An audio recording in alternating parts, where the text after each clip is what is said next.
ආයුබෝවන් කොන්නිචිවා. මේ 2025 පෙබරවාරි මාසේ අවසාන සතිය.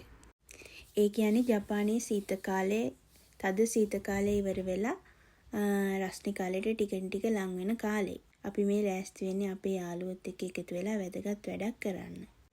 ඔයාලට පේනවනේ කැලෑ සුද්ධ කරලා, පොළව කොටලා, බිම සකස් කරලා පාත්ති හදන ගමන් තමයි අපි මේ ඉන්නේ. මේ දාපාරත් ගිය අවුරුද්දේ වගේම වගා කරන්න තමයි මගේ මේ ලෑස්ති. මගේ කිව්වේ මගේ මහත්තයාගේ. ඒ වගේම අපිට අපේ යාළුවොත් උදව් කරන්න තමයි මේ ඇවිල්ලා ඉන්නේ. මගේ අදහස මේ වතාවේ මුලින්ම අල වගා කරන්න. දැන් සීත කාලේ ඉවර වෙලා අල වගා කරන්න හොඳ කාලේ එනවා කියලා තමයි මගේ අදහස. ඒ නිසා මම මුලින්ම කරේ පාත්ති හදලා අල ටිකක් පැල කරා. මීට කලින් ගිය පාර අල වගා කරේ නැහැ. ඒ නිසා මට ඒ පිළිබඳ එක්ස්පීරියන්ස් එකක් නැහැ. බලමු මොකද වෙන්නේ කියලා. පැල වුණොත් එහෙමයි, නැති වුණොත් එහෙමයි කියලා මම අල ටිකක් පැල කරා. මම බලපු වීඩියෝ මම අල පැල කරන්න කලින් YouTube එකේ එහෙම වීඩියෝ එකක් බලලා ඒක කොහොමද කරන්නේ කියලා හරියටම බලාගත්තා. ඒකේ කියපු විදිහට නම් මීට කලින් තක්කාලි මිරිස් වවපු පොළවේ අල වගා කරොත් හැදෙන්නේ නැති වෙනවා කියලා තමයි කිව්වේ. ඒ වෙලාවටම මට ඉඩ තියෙන්නේ අල වගා කරන්න. කලින් වතාවේ තක්කාලි මිරිසුයි පැල කරපු තැන්වලමයි. කමන්නේ ඕන දෙයක් වෙද්දී හරි ගියොත් හරියයි, නැති වුණොත් නැති වෙයි කියලා හිතලා මම පැල කරා. හිතුවා වගේම පැල නොවුනේ නෑ. මේ තියෙන්නේ මම පැල කරපු අල. ඒව දැන් ලස්සනට චුට්ට හැදීගෙන එනවා චුට්ට. මේ පේන්නේ අල වලට අමතරව දාපු තක්කාලි සහ කේල් පැලවල.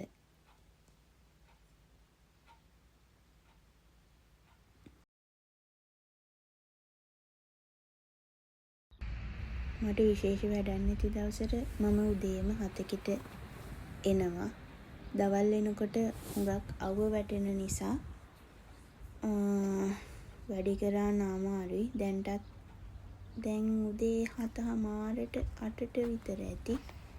ඒත් ටික අවුව වැටි. 7ක වැඩ පටන් ගන්න යන්නේ. කොහෙන් පටන් ගන්නද කියලා හිතා ගන්න බැරි වෙනවා.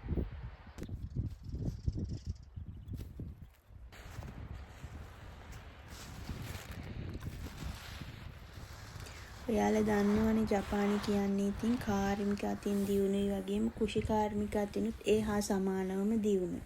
මෙහි පුංචි ඉඩක්වත් නිකන් නිස්කාරණේ පාළුවට තියෙන්නේ. හැමෝම පුළුවන් හැම වෙලාවෙදිම පොඩි දෙයක් හරි වගා කරන්න තමයි මේ හැදිලා තියෙන්නේ. මම දැන් ඉස්සෙල්ලා කිව්වනේ වචනයක් හතක කියලා. ඔයාලා බලන්න ඇති මොකද්ද හතක කියන්නේ කියලා.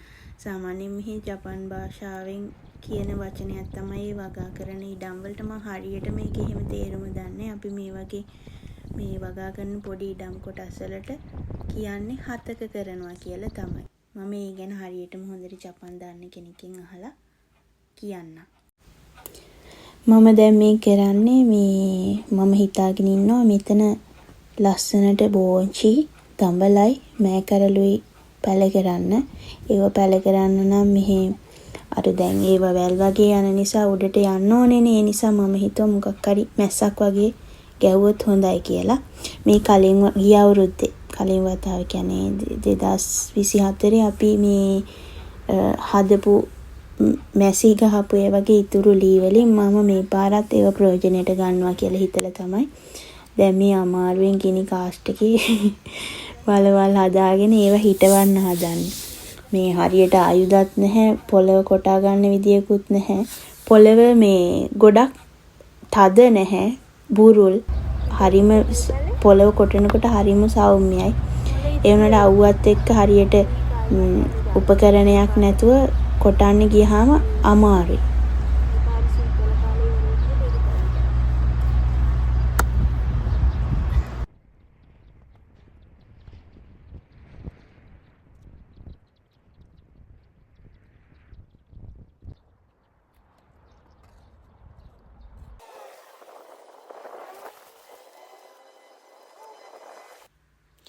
මෙන්න තියෙනවා මගේ මම පැලවෙන්නේ නැති වෙයි කියලා හිතපු මගේ ලස්සන අල බබාලා. එයාලා දවසින් දවස ලොකු වෙනකොට බලන් ඉන්න ආසයි. හරිම සතුටක් දැනෙනවා මෙහෙම දකිනකොට.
මේ තවත් දවසක පටන් ගන්න. මම උදේම පැලත් අරගෙන ගොඩක් දවසට මම කරන්නේ පැල කරන මුල් දවස්වල පැලත් අරගෙන උදේම එනවා. මෙහි පොළව හුඟක්ම සාරවත්. හැම දෙයක්ම පොහොර නැතුව වුණත් හොඳට පැලවෙනවා. මේ ගිය වතාවේ අපි වගා කරනකොට පොළවට කිසිම ඉටි ආවරණයක් නැතුව අපිට එක්ස්පීරියන්ස් එකක් තිබුණ නැහැනේ. ඒ නිසා අපි කිසි ආවරණයක් නැතුව නිකම්ම වගා කළා. එතකොට වැස්ස ආවම මේ වල් පැල වැවුනම හරිම අමාරුයි ඒවා වඳ කරගන්න. මොකද අපි කුසි රසායන මොනවත් පාවිච්චි කරන්න හිතාගෙන හිටියේ නැති නිසා. ඒක නිසා අපි කලින් වතාවෙම හිතාගත්ත මේ වතාවේ පැල කරනකොට අනිවාර්යයෙන්ම පොළවට ඉටි ආවරණ යොදලා මේ පේන විදියට පාත්ති හදලා වගා කරනවා කියලා. මම මේ කංකුම් ඇට තමයි දැන් තවන් දාන්නේ. මම කංකුම් දාන්න නෙවෙයි හිටියේ. මොකද කංකුම් වල මේ පණුවෝ මැස්සෝ ගිය සැරේ මම කංකුම් වගා කළෙත් නෑ. අපේ යාළුවෝ දෙන්නෙකුත් එහා පැත්තේ 7ක කොටස් දෙකක් කරනවා. ඒගොල්ලන් දාපු කංකුම් වල හරියට පණුව හැදුනා. ඒ නිසා මම හිතුවා මම කංකුම් හිටවන්නේ නැහැ කියලා.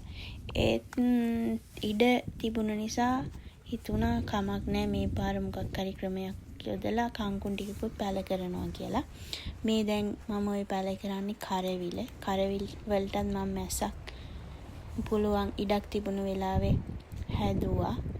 කරවිලයි මම දැන් එතකොට මේ වෙනකොට දාලා තියෙනවා අල කරවිල. ඔය එහා පැත්තේ පාතියේ තියෙන ගොටුකොළ, කේල්, තක්කාලි, වම්බටු, ලූණු පැල නම් දුන්නේ යාළුවෙක්. අමතරව බෝංචි, මෑකරල්, කියුරි, තව මට සුයිකා කියන්නේ කොමඩු පැල, බ්‍රොකොලි. මේ හැම දෙයක්ම පොඩ හරි ඉඩ තියෙන තැන්වල මම හිටෙව්වා. මම කියන්නේ මමයි මහත්තයයි දෙන්නත් එක්කම එකතු වෙලා.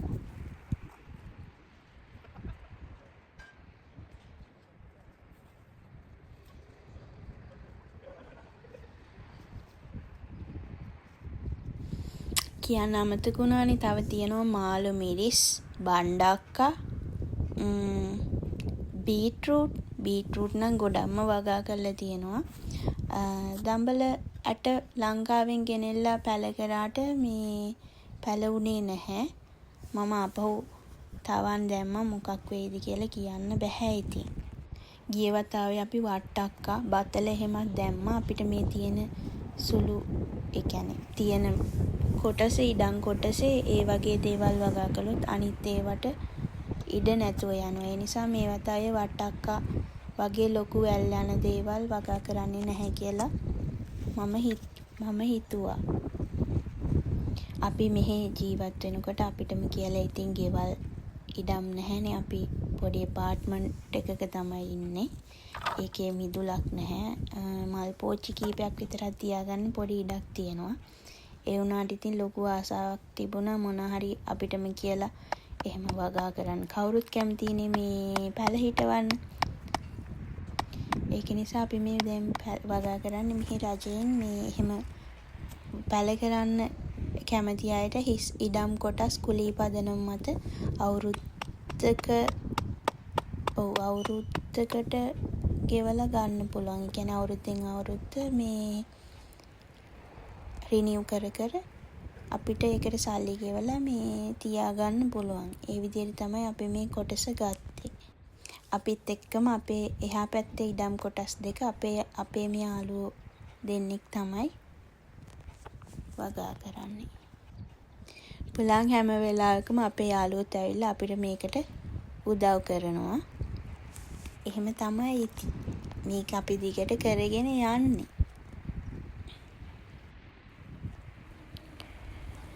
ඊට පස්සේ ඉතින් දිගටම මම මේ මගේ වගා කටයුතු ඔයාලත් එක්ක බෙදාගෙන කරගෙන යන්න තමයි බලාපොරොත්තුවෙන් ඉන්නේ.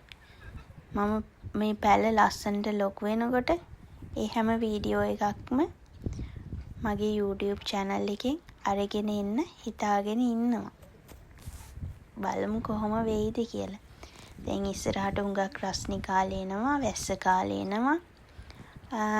බලමු මොකද වෙන්නේ කියලා. මට හිතෙනවා මගේ වගා කලින් පාටක් වැඩිය ලස්සනට ඇදිලා එයි කියලා. ඊළඟ වතාවේ වීඩියෝ එකකින් ඔයාලව හම්බෙන්නේ මම ලස්සන පැල බබාලා ගොඩාරියක් එක්ක. එහෙනම් එතකන් මගේ channel එක subscribe කරලා තියාගන්න. එහෙනම් හැමෝටම bye සුබ දවසක්.